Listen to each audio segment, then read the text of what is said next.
Thanks for tuning in to the Drive On podcast, where we are focused on giving hope and strength to the entire military community. Whether you're a veteran, active duty, guard, reserve, or a family member, this podcast will share inspirational stories and resources that are useful to you. I'm your host, Scott DeLuzio, and now let's get on with the show. Hey everybody, welcome back to the Drive On podcast. Today, my guest is Dylan Sessler.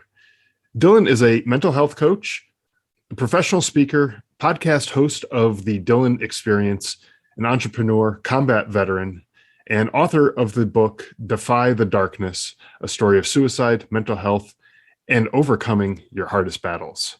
So welcome to the show, Dylan. I'm really glad to have you on. Appreciate it, Scott. Always glad to be here. Yeah, absolutely. So for the listeners who may not be familiar with who you are and your background, would you be able to tell us a little bit about yourself? Yeah, I mean, I am, I think, a normal person. I don't see myself as being extravagant or ridiculous or anything like that. I've been through a lot in my life. I lost my dad to suicide at 6 years old. I was abused by the next man in my life physically, and then bullied in high school. I joined the military. Went to Afghanistan in 2012 and also in 2019. And I also went through my own battle with suicide. And I find myself now in a place where I'm just working on my own weaknesses, and the weaknesses that I've had throughout my life has always been remaining silent. I've never been able to, or I shouldn't say I've never been able to, I didn't have the capacity to express myself and share what I was struggling with through most of my adulthood, even into 25 years old. And so now, I've set against myself to work on my weaknesses, develop them into strengths. And now I'm sitting here with you talking about myself and talking about what I've been through, which is in complete contrast to what I've been through my whole life. So I would say I'm a normal person that just is trying to, grow and adapt and overcome the battles that I faced. And I think what I've done with all of my content, with my podcast, with my book, is trying to help other people do the same. So that's me in a nutshell. Yeah, and I think the struggle that you were talking about basically remaining silent and not opening up and talking about the things that you have had going on in your life is somewhat common, especially back a few years ago, 10, 15 years ago, even longer, yeah, where mental health was looked at kind of as this taboo subject. You didn't talk about all these types of things, or if you were going through something and you did tell someone about it, you'd likely get well, just suck it up and deal with it kind of response. And we're realizing now that's not the best way to handle these types of situations. We need to be able to open up and communicate some of these things that we're going through in order to be able to heal from what we're going through, right? Absolutely. I look at it very, very simply of, like my battles, suicide specifically, was I always looked at suicide as the problem. It was always the thing that I needed to set myself against to not do. Or it was always the thing I looked at with my dad if that was the problem, but I never realized that perspective was very short-sighted. And now I realize that suicide isn't the problem, and neither are other things that you deal with, but suicide specifically for me wasn't the problem. It was the result. It was the end game of all of the problems that existed throughout my life. And it caught me by surprise when I started asking questions about what led to that point. Right, in 2015, why am I here? Why am I doing this thing that I've set myself against for so long? How did I find myself in this place? And when I started asking those questions, I started realizing, looking further back and recognizing how each kind of element of my story and my narrative kind of led me to this point, simply because I didn't know how to express myself, because I didn't know how to ask for help, because I didn't know that suffering in silence was a futile effort, right? It was ultimately going to end in self-destruction, because it's a lot easier for me to struggle with my own issues than bring them to someone else. but ultimately easier doesn't mean it's the best way, right? It just means it's easier for you. And so, now I look at all of those things and I practice the hard truths, the hard realities. I step into people and I ask people the hard questions, right? Like there's no point in creating more disconnection in the world when we can be sitting here and having these hard conversations, talking about hard topics like suicide. When I was growing up, suicide was one of those things like you didn't talk about because you might will it into existence. Well, that's just a fallacy, right? It's the more you talk about it, the more connection you create. The more you open up about it. If I were to say, I've been thinking about suicide, and Scott, you thought about it a while back, you'd be like, I've been there. I relate to that. Right. And I want you to know that I've gotten through that myself and I can help you, right? That creates connection. But if I say, I've been thinking about suicide and you say, well, stop, right? Now what I've learned from you is very simply that you are not a safe place to come and talk about that.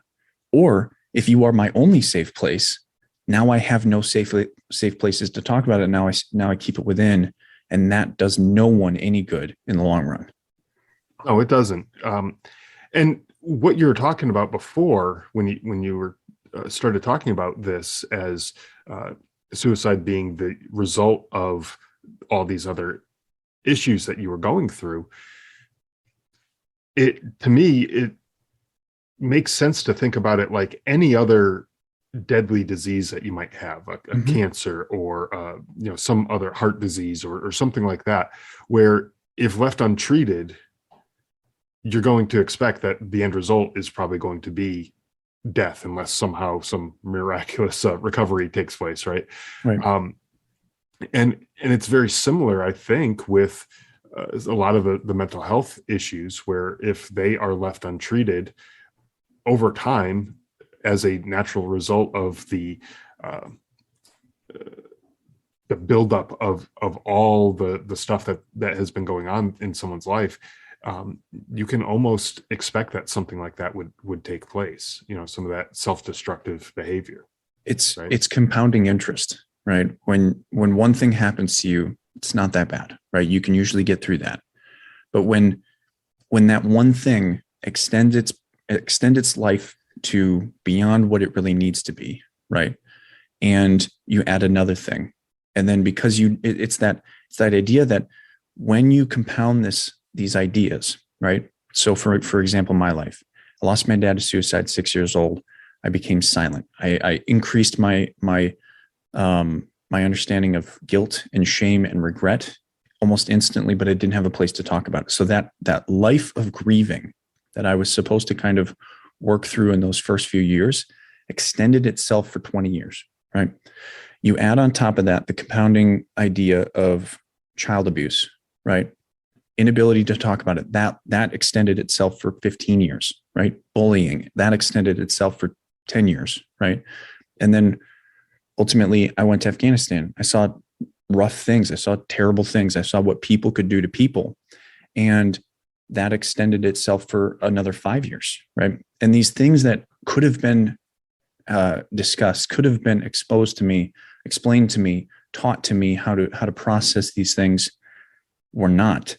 And so now not only am I dealing with one thing, I'm now dealing with 4 other major life traumas that are now sitting on top of me. And because they're in my box, I have to deal with them. I have to figure out how to compartmentalize them. I have to figure out how to process them. And if I'm not given the maturity, the knowledge, the space, the safety, the connection, I'm not going to do it, right? I'm going to sit with them. I'm going to deny myself the capacity to process them because I just don't know any better. And that's what happens to people, is that oftentimes our environment compromises our ability to express ourselves. And so when that happens, you lose the opportunity to, cut out your debt right away, pay back that debt, get it over with. But then it's just like student loans, right? You just build up, and here's this interest rate. Now you've got to put a mortgage on top of it.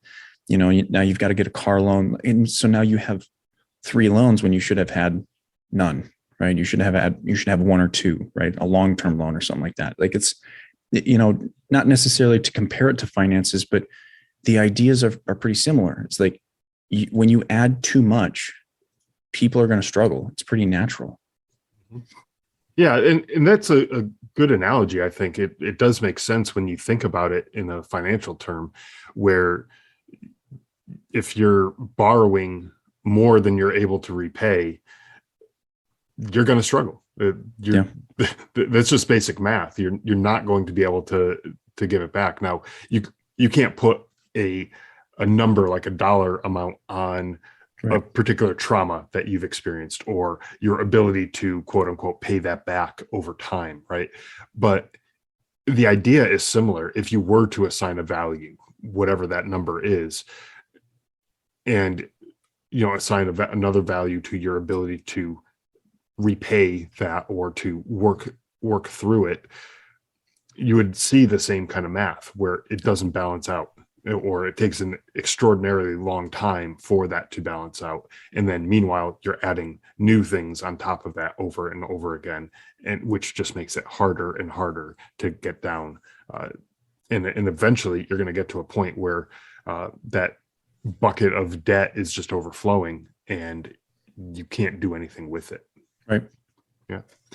So when I was looking up information about this episode, I found, stuff about your background and found all these things that you've gone through. And you mentioned a lot of this earlier in this episode, the child abuse, your parental suicide, the PTSD, all that kind of stuff. Right.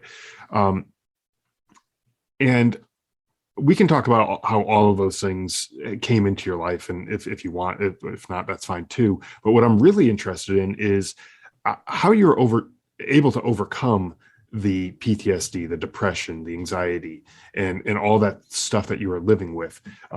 Basically, going back to that financial analogy, is how are you able to pay down that debt and get to a point where now you're living closer to debt free?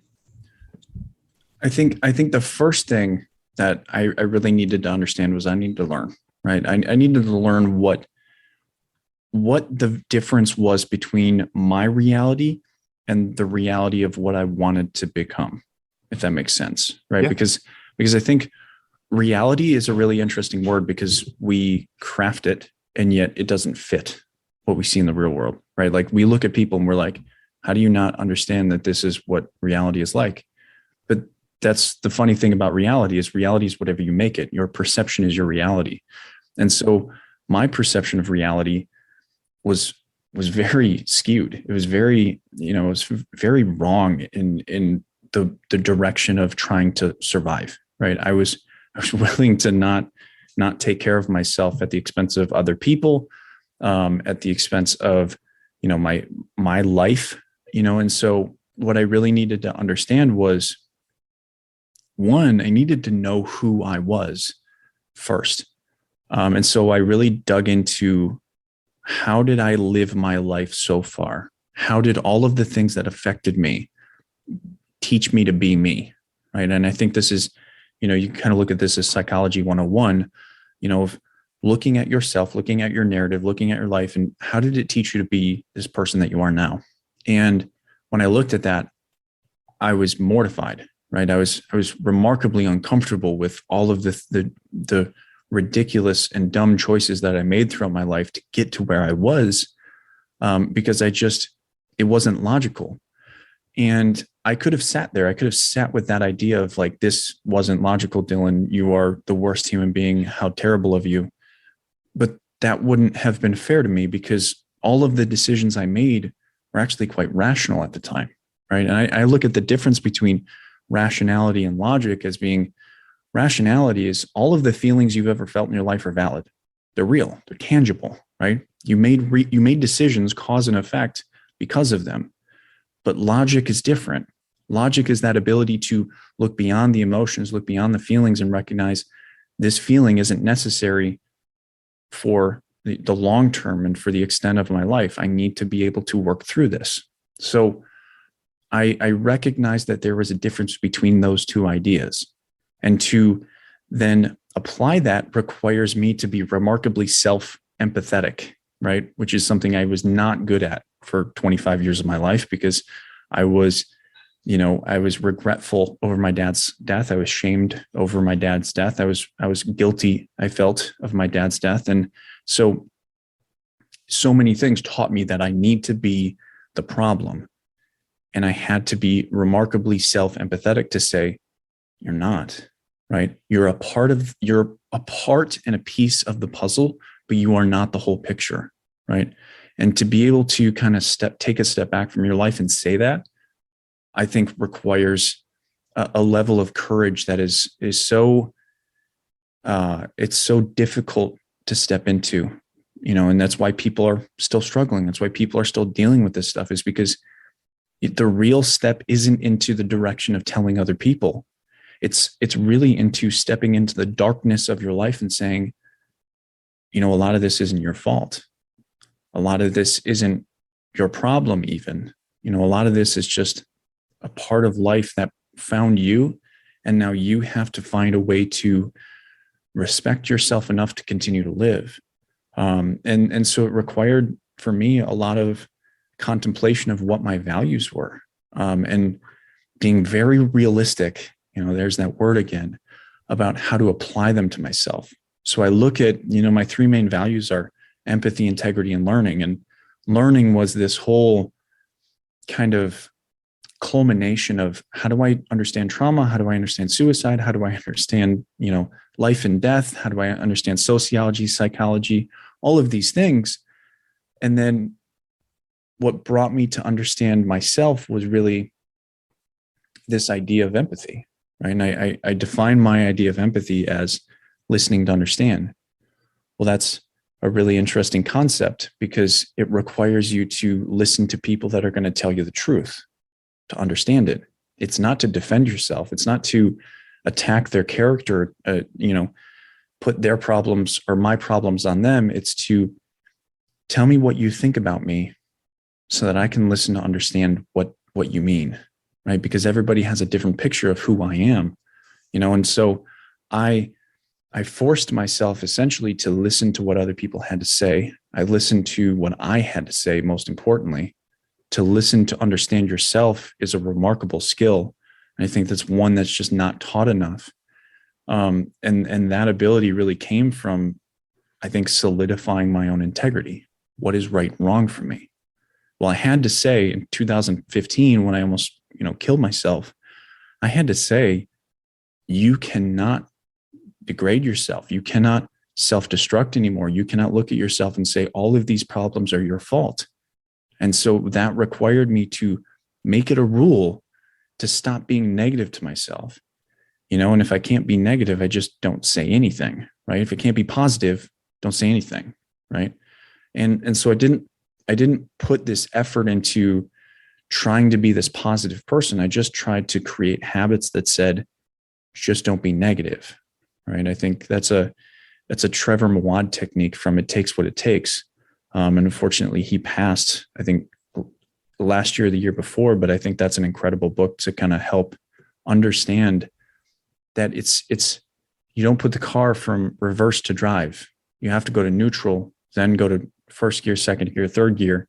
And to operate in a capacity where you can respect yourself requires you to not disrespect yourself first, right? And then from that point on, it was really about just continuing to hone that skill, practice the values that I put in place and say, okay, if you want to be self-empathetic, right, you have to have a willingness to listen to yourself, right? And not just the pieces of you that say you're the worst. You have to listen to the pieces of you that say you're also the best, because they're there, they're just really quiet. And so it was really those first 2 years was a lot of learning. It was a lot of developing the values that I now put in practice, and how to then craft the connection between those values to make everything that I do very easy, very simple, very focused on progression of my meaning of life in many regards, because I look at the meaning of my life as I enjoy the passage of time, right? There's a comedian that said that once, and I really like it. And so now I look at my life and I say, I want to enjoy this. I want to enjoy life. And so all of my values are built to help me do that, right? Am I going to make all the money in the world? I don't want to, right? I just want to be able to enjoy my time with my wife, my son, and my soon-to-be daughter. I want to be able to come on podcasts and enjoy conversations like this, listen to people, learn from people, write books and share content with people that helps them, so that I can look at them and say, I enjoy that you get to enjoy life. That's what makes me happy. And so it requires work. It requires effort. It has required me to approach the problems of my life, right, before the result. And that is always a challenge, but it's, every day, even now, I still, I practice the very same principles that I kind of started in 2015. And it's brought me to this place of, I can't tell you the last time I thought about ending my life. I used to live for 19 years thinking about it every single day. And now I can't even remember the last time I thought about it. Right. That's a remarkable truth about my life, that I'm like, I'm surprised every day sometimes of like, how do I do it? And sometimes, I give this eloquent answer, I think, but sometimes I don't know. Sometimes there's a piece of me that I don't know how I did it. And I think that's also important to recollect, that, as much as we think we know, we also don't. And that's a very important piece of ourselves to recognize. Yeah. And I think when the listeners are hearing this message, I think it's important for them to recognize a few things that you were just talking about. One is that what you just said is that it does take work. It does take effort to get through some of it. It's not like you're going to, find a magic potion or something that's going to just pop you right through it. Yeah. But part of the healing process is that struggle, so that you can appreciate the other end of it, right? So anytime you do anything that's difficult, at least this is true in my life, you tend to appreciate the end result a whole lot more. If you just had that magic snap of the fingers and boom, everything's rainbows and unicorns, it's not going to be as much as appreciated. And you'll probably be more likely to slip back into that place that you were before, because you don't appreciate all the work that it took to get you to that place. But the other thing that you mentioned a little bit earlier was about perspectives, and how your perspective is different than somebody else's perspective. And two people may have experienced the same exact situation. They may have witnessed the same event. They may have been in the same situation, and they may have two wildly different perspectives about what happened. Yep. I know this is true because when I was writing my book, I went through the sworn statements that the soldiers wrote regarding the events surrounding the death of my brother and how he was killed. And there was about 20 or so sworn statements, all from soldiers who were there on the ground. And they all had slightly different accounts. They were all talking about the same event. You could tell that they were all talking about the same event, the timeline and the sequence of things, but they all witnessed different things. Not to say that one was right and one was wrong or anything like that. They were all right, but they were all different at the same time. Right. And that was really eye-opening to me. And it made me realize that just because I've experienced something one way doesn't mean that that's the only way that that particular experience was experienced. Right. And it was very interesting for me to read through all of those sworn statements and try to piece together things through all the redactions that were in there. But Yeah. just trying to piece it all together. But it all told a bigger picture of the story, and so I think each one of them was equally valid and important to have. Yeah. That the idea and the concept of narrative, I think is far more powerful than I think people really recognize. Yes. The story that you tell yourself about yourself or others, it really determines your perception. It determines how you think, and so if you, for example, how I looked at my dad, right? When my dad died, I felt like I knew he was never coming back in that moment. And I genuinely believe that. I remember that feeling so vividly. And what that did for me in that moment of when I crafted that story, I blamed myself, right? I looked at him. I remember, telling him not to leave. But what I found at 6 years old, right? I looked at myself and I said, it's your fault. And I told myself that story for 20 years until finally one day I nearly ended my life. And that was the reason that I started to look at myself and say, wait a second. You just put yourself in a situation where it was nobody else's fault but your own. And you've been sitting there for 20 years looking at your father's death as your own fault. This was your choice to be here. So it was his choice to be there. Right. And in that moment, I looked at that story, right? That story that I had built up and been so set on. I had built this foundation of everything on that moment, right? Everything that happened beyond that was literally because my father made a choice, but I never gave him the choice. I gave myself the choice. It was my choice to stop him or not stop him, even though it was completely illogical. It didn't make any sense. It was just the story that I created within myself.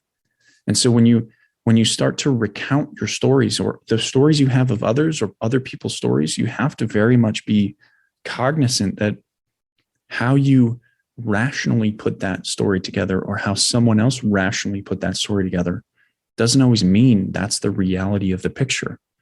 And you have to be very mindful of the fact that that story can change. Right? It can adapt, it can grow. And even 20 years later, like I did, it can be completely rewritten to a place where I look at my dad's death and now I'm honored to be in this position right now, because 100% of who I am right now is very much in reaction to what happened that day. Right? That's not to say my whole value is built on what my father did. It's just that I wouldn't have chosen to do this work more than likely if that hadn't happened. I wouldn't know, who knows what would have happened otherwise. But I do know that there were certainly other possibilities in my life had he not. And so now I'm here, standing against and standing for giving people the very thing that my father never had and giving people the very thing that I never had. And that's an honor to me. Like I look at that moment that my dad made that choice, not as a bad thing, right? It doesn't necessarily have to be a good thing, but it's certainly not a bad thing. And I find that now that I look at that and I have the willingness to say that this is an important structure of my life, this is an important story, the way I tell it defines how I move forward with it. And I've found myself in a situation where I have nearly 600,000 people on TikTok that follow me that value the content that I share because I talk about real stuff like suicide and trauma and sexual assault and violence. And I talk about these things in ways that helps people in a way that I needed and my dad needed. And so now what he did has given me the opportunity to speak to people and to share my story and to share what happened. And that's a very good thing in my mind.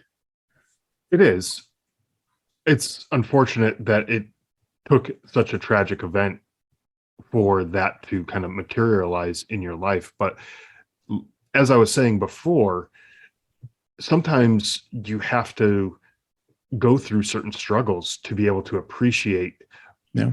what those struggles have taught you and what they've provided you in your life. And in your case, the struggle of losing your father, and for all those years tormenting yourself and telling yourself that it was your fault, and that as if you had a choice in the matter, right? And you're beating yourself up over all of this, uh, just to come to the realization that, first off, no, it wasn't your fault. And now you can look at the work that you're doing and think to yourself, this is helping prevent another 6-year-old kid from going through the same sort of life that you have gone through, and blaming themselves. Maybe their parent is going to have that struggle to get through whatever it is and get over that hurdle that they're trying to get over, but they'll still be there, right? Yep. And so they won't have quite the same traumatic experience that you had growing up. And I think that is something that you can look back on and be proud of and be happy about. And that's the perspective that I think, that shift that people need to have, is just changing that perspective in the way they think about things. And it requires good timing, right? Because you can't just walk up to someone that's struggling and say, change your story and you'll change your life. Right. It's not that simple. And that's why I didn't start with that when you asked me the question of how did you do it? How did you overcome this? I didn't start with that, right? I started with understanding. I started with learning, right? Mm-hmm. Learn who you are, learn about what has happened to you. And then as you go forward, you have to respect the idea that you can move forward, that you can live beyond where you might believe you can. Certainly 7 years ago, I didn't think I'd live to see 26, let alone 30. And now I'm 32.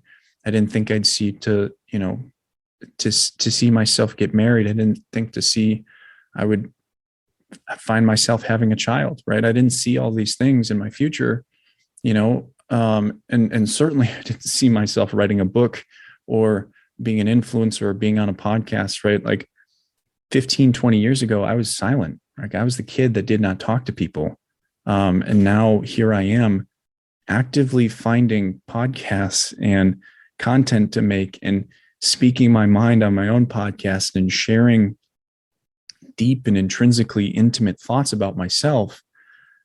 And if you were to tell me that 15 years ago, I would have laughed at you. I would have been rolling on the floor. It just wouldn't have made sense to me that I would have been doing this job and this work and this support that I'm giving people. It just didn't make sense back then. But the things that can change so quickly is all dependent on how you start that process of learning and how you develop those values that you see to be true, and how you then tell your story. It's all about how you time all of those things and how you appreciate yourself. Yeah, absolutely. And you've said that you have fought your battles alone so that others don't have to. And in your mental health coaching program that you have, how is it that you help other people fighting their battles? Oftentimes, which this isn't a really good question. I find myself offering up the very thing that I wish I would have given myself, right? I had a mother that was so incredible, but I didn't give her a chance, right? And that was to my own fault in many regards. I didn't have the words back then. I didn't have the understanding back then. I didn't have the perspective back then. I didn't have all of the things that I needed to really feel comfortable sharing things with my mom, right? And what I do now is I give words to people. I give understanding to people. I give what I think is the reality of what trauma is, or what, sexual assault is, what suicide is, what violence is, all of the things that I've struggled with or have watched other people struggle with. I try and help people learn either the vocabulary, learn the scientific understanding of how the body works, maybe. I try to give people the words to start the conversation. And then when I'm sitting with them, I give them the safe place to say what they need to say, right? Because what people have to say about their traumas is really dark. It's really hard. It's really hard to find someone that's safe to say, you know what, I've been thinking about killing myself for 10 years, because nobody really knows how to deal with that in just your average everyday life. People have other things going on. They have other things to do. And the stigmas that exist for a reason, unfortunately. And I think we haven't really given that a realistic understanding. Like, those stigmas are real, and they very much stand in place because people don't have safe people to go to, right? You go to the wrong person and you say, I've been thinking about suicide for the last 10 years. And that person doesn't respect the privacy of what that really means, or, whatever, and goes to police, goes to authorities, and those authorities pick that person up and take them to an emergency medical facility.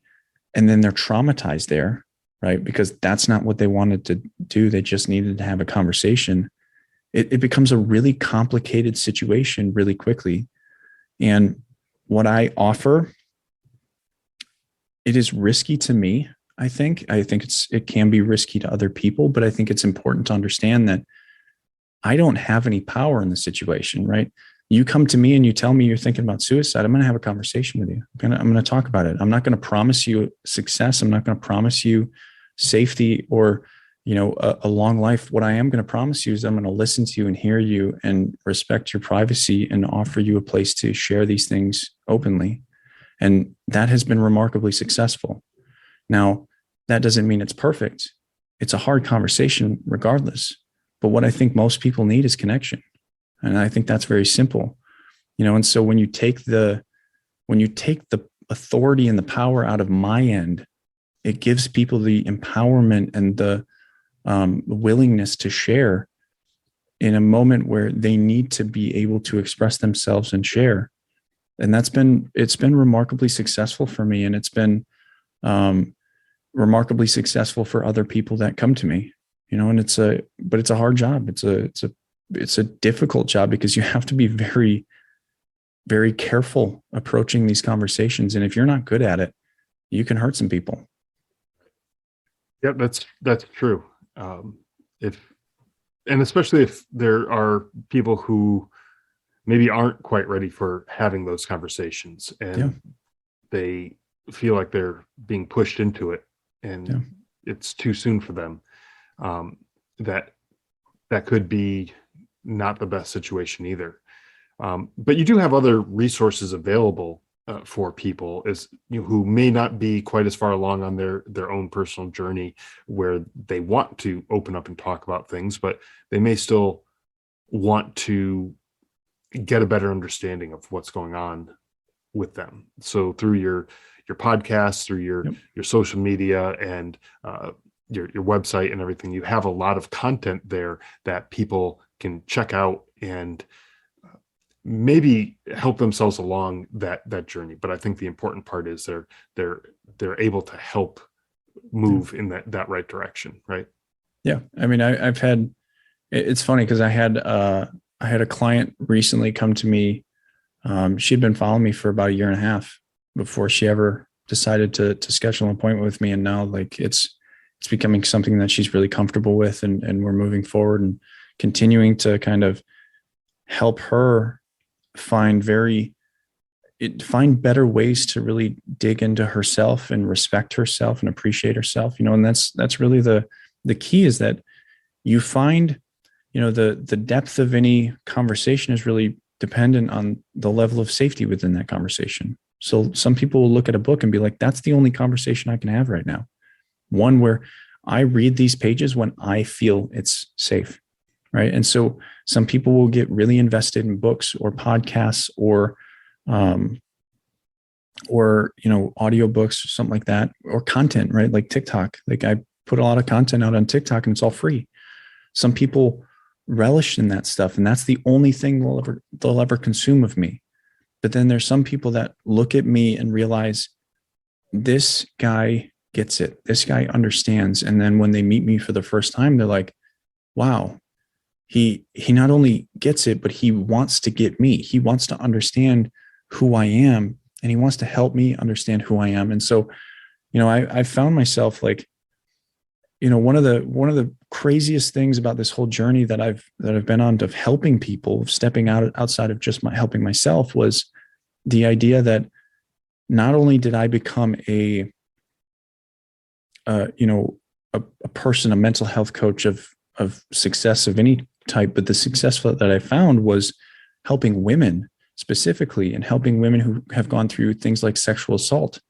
I've never gone through sexual assault, but I find myself being the one that's supporting people who have gone through something I've never gone through. And now, what I've really learned is that how I approach those conversations, because when we talk about sex, when we talk about rape, when we talk about sexual assault, when we talk about these things that are really intimate and taboo and almost scary to talk about sometimes, the people they have talked to about this stuff, right? The therapists, the psychologists, the psychiatrists, the friends, the family, have made them feel either remarkably unsafe, shamed, or a number of other factors, right?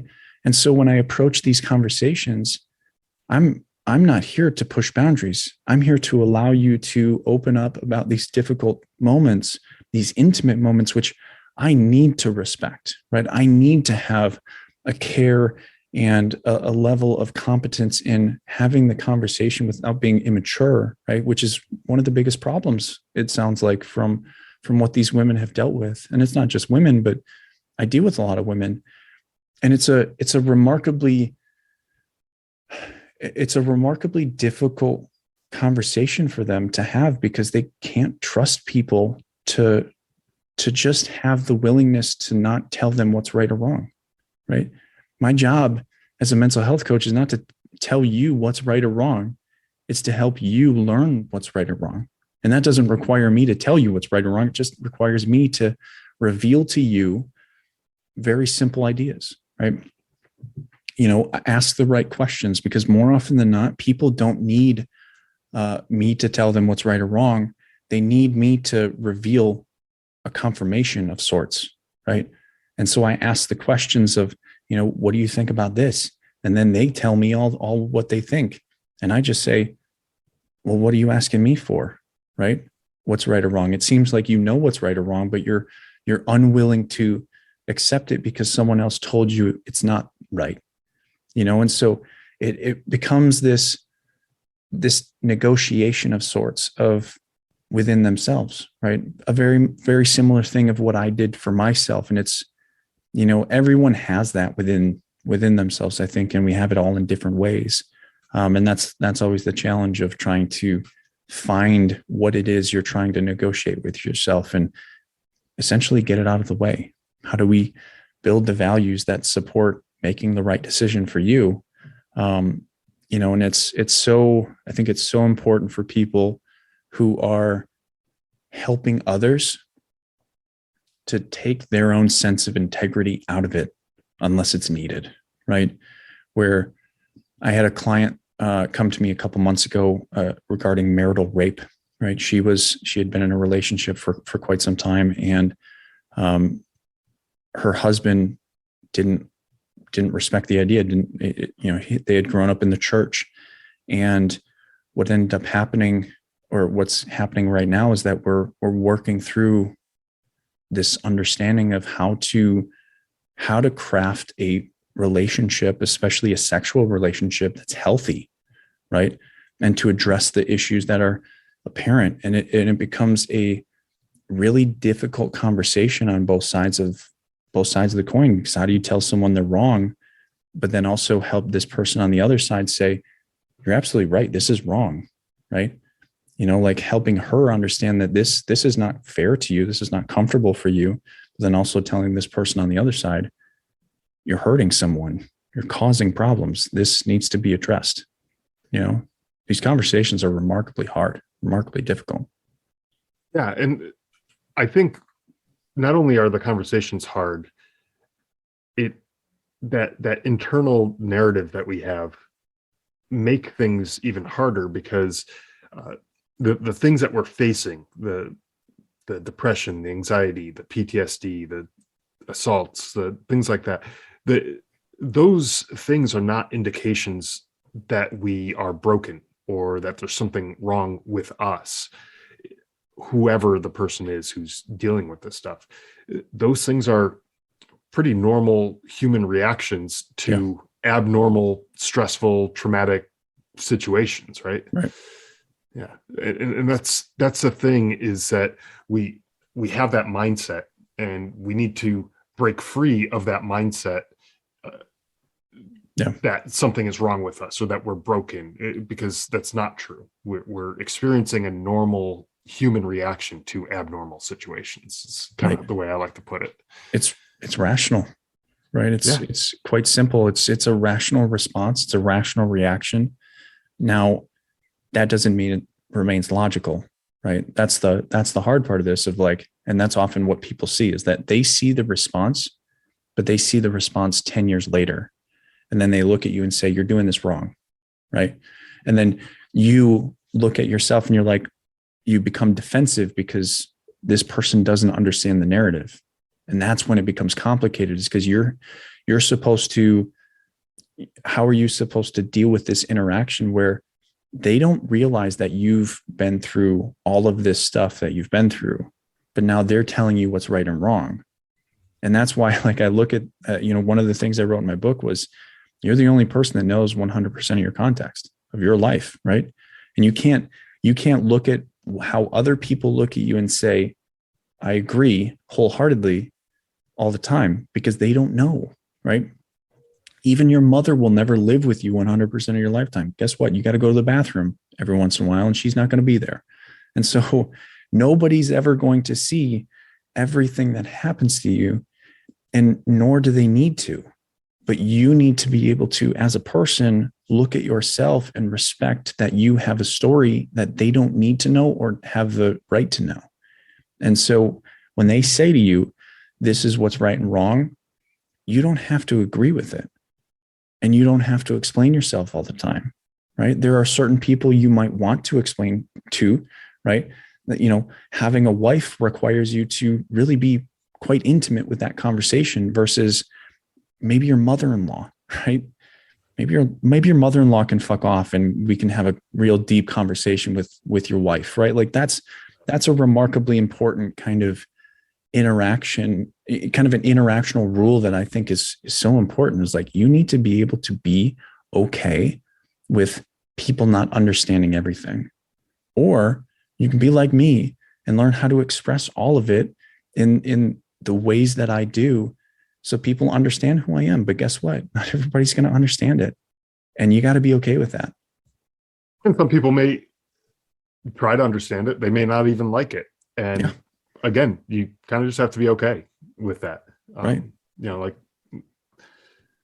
It's fine. You don't have to like me. You don't have to like the way I handle things, the way I deal with things. But this is me. This is who I am. Almost take it or leave it. Right. Yeah. Absolutely. I love that phrase. You can't waste years of your life looking at someone else and hoping they'll take you, right? Because ultimately you're not wasting your life. What you're wasting is your ability to perceive that your value is required elsewhere. Mm-hmm. And that's a really profound thought when you think about it, is that you looking at one singular person and saying, I really want you to love me, is taking away from the opportunity for you to find that one person that really will love you.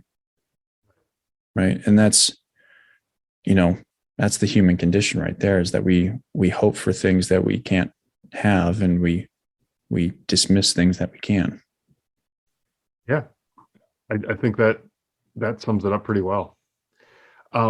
Before we wrap up here, First off, it's been a pleasure speaking with you. I really appreciate your perspectives and your openness and willingness to share your background and the things that you've experienced. But I want to give you the opportunity to let the listeners know where they can go to get in touch with you if they want more information, find out more about your coaching, your podcast, and even get a copy of your book. Well, first of all, thank you, Scott. I appreciate this, and I can't wait to have you on my podcast fairly soon, to reciprocate this conversation and learn a little bit more about you. But it's quite simple. DylanSessler.com. You can find me on any social media through my name, Dylan Sessler. My book's on Amazon. It's on Audible. I would recommend the Audible because I shared it. I did the voiceover. And I also added a bunch of off-script stuff. So I think the Audible's a little bit more complete. And then, Target.com, Barnes & Noble, it's all over the place. So, feel free to hit me up on any social media. You can schedule a meeting through my website, I'm here. And I will have links to all of that in the show notes. So anyone who's looking to get in touch with Dylan or get a copy of his book, check out his podcast, all of that stuff. Check out the show notes. You can click right through and we'll get you guys linked up and in touch. So thank you again, Dylan. I really appreciate your time coming on the show and sharing your story. Likewise. Thank you. Thanks for listening to the Drive On Podcast. If you want to check out more episodes or learn more about the show, you can visit our website, driveonpodcast.com. We're also on Instagram, Facebook, Twitter, LinkedIn, and YouTube at Drive On Podcast.